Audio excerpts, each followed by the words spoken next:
Akhirnya soal Melayu ini, ada yang menyatakan ya Perdana Menteri harus Melayu, dan ini dapat tak dipertikaikan. Tapi Melayu dari Parti Melayu itu tak pernah saya dengar, melainkan baru-baru ini. Saudara, soal Melayu ini mesti ditangani. Orang Melayu majoriti di negara ini. Prinsip perlembagaan yang kita sepakati menyatakan bahasa Melayu bahasa rasmi, walaupun dibenarkan bahasa-bahasa lain. Islam agama persekutuan, kedaulatan raja-raja Melayu, dan hak keseluruhan Melayu dan Bumiputera. Ini semua dalam Pakatan Harapan dipersetujui. Malah dulu saya syaratkan dalam kerjasama Pakatan Rakyat, pemimpin-pemimpin Pakatan Rakyat mesti menandatangani perjanjian ini. Dan ini dibuat sudah lama. Tetapi saya mahu supaya kerajaan kita yang bakal kita tubuhkan, yang baru ini, harus juga jelas dalam perkara ini. Kita tidak mahu lagi anggapan menghina kaum sendiri. Melayu ini, seperti yang saya sebut tadi, dalam soal keadilan sosial yang dikupas oleh beberapa ulama dan tokoh dan sarjana, harus beri peluang. Ya. Mesti berikan peluang kepada mereka. Jangan hina mereka sebagai bangsa yang malas, yang meluka perasaan orang Melayu. Dan kita nak dapat sokongan mereka. Ada yang malas. Anak orang kaya malas pun ada. Anak Cina malas pun ada. Orang Melayu malas pun ada. Tetapi tanggungjawab kita pada pemerintah ialah memberikan mereka, memberdaya mereka, memberikan peluang kepada mereka supaya dapat bersaing, berikan kemudahan. Ya. Saya dari kampung Cokotokun, Bukit Mentajam. Kalau tidak beri peluang ke Kolej Melayu Kuala Kangsar, belum tentu saya boleh lepas masuk ke universiti. Kerana saya di kampung, di antara yang pertama masuk ke universiti. Begitu juga ramai. MRSM, Sekolah Menengah Sains, itu semua peluang cara kita membantu anak-anak kita. Ya. Tapi bukan dengan menghina mereka, atau bukan cara diskriminasi dan menghina pula kaum lain.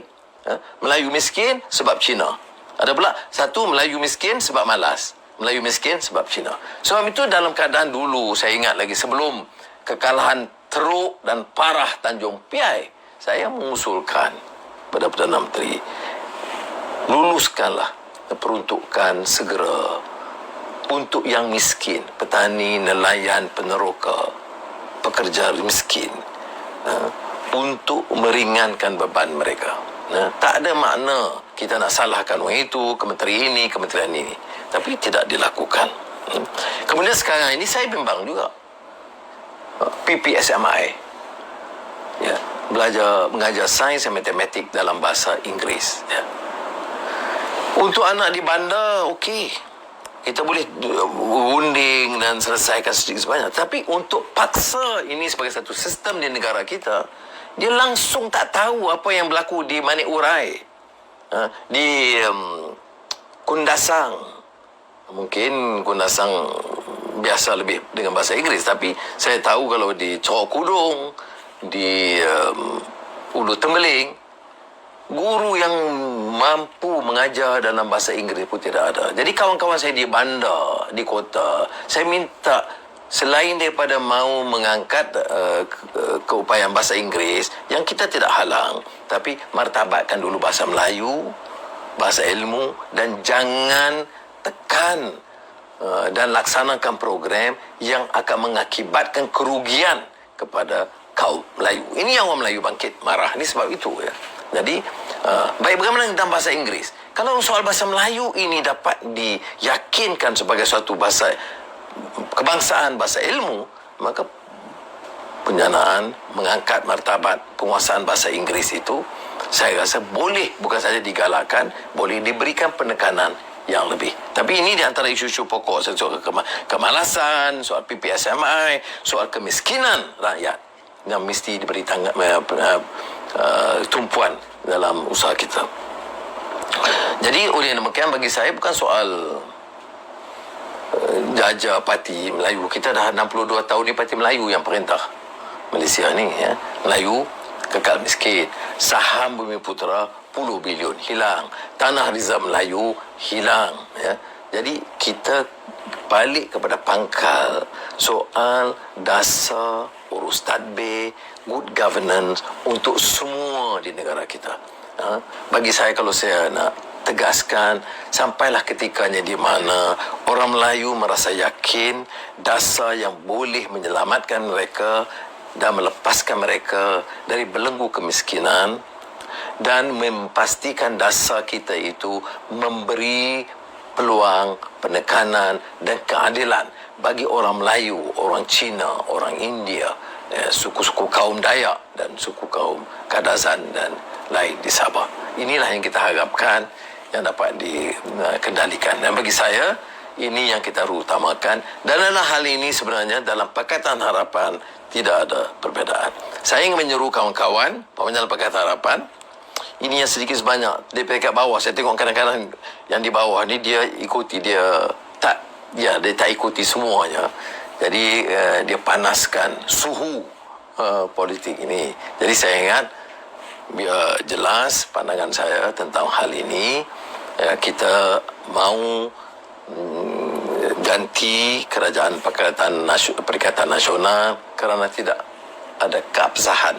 Ada yang dikatakan politics of legitimacy, maknanya tidak legitimate, ya. Kerana dilakukan oleh pengkhianatan, memang ada kesalahan-kesalahan besar, dan oleh demikian kita harus kuatkan muafakat kita. Ada kenyataan mengatakan apakah ini bermakna Pakatan Harapan saja? Tidak. Pakatan Harapan mesti hargai usaha yang dibuat oleh Warisan dan juga oleh Tun Mahathir dan 5 anggota parlimen yang kedudukannya yang belum pasti dalam bersatu atau tidak, tetapi kita harus kerjasama dan juga merangkul dukungan kawan-kawan yang lain. Saya harap dengan penjelasan ini dapatlah meredakan sedikit dan meredakan banyak harapnya, supaya kita dapat tumpu usaha kita dan seterusnya. Tetapi apakah ini tidak bermakna kita tidak boleh bincang? Tidak benar, ya. Saya dalam semangat Pakatan Harapan, kalau kawan-kawan merasa sangat mendesak untuk membuka perbincangan, kita boleh. Tetapi saya ingin tegaskan, kerana soal alternatif yang kedua ini bukan saja melibatkan satu keputusan umum, ya, tetapi hanya keputusan yang secara tidak langsung akan memaksa saya untuk sekali lagi bersekongkol, dan saya rasa amat sukar bagi seorang manusia biasa yang kerdil untuk sekali lagi akan dianggap dihina dengan kesilapan yang sama berulang kali. Itu kerja yang sukar saya pertahankan. Semoga Allah SWT memberikan kekuatan. Wabillahi taufiq wal hidayah. Wassalamualaikum warahmatullahi wabarakatuh.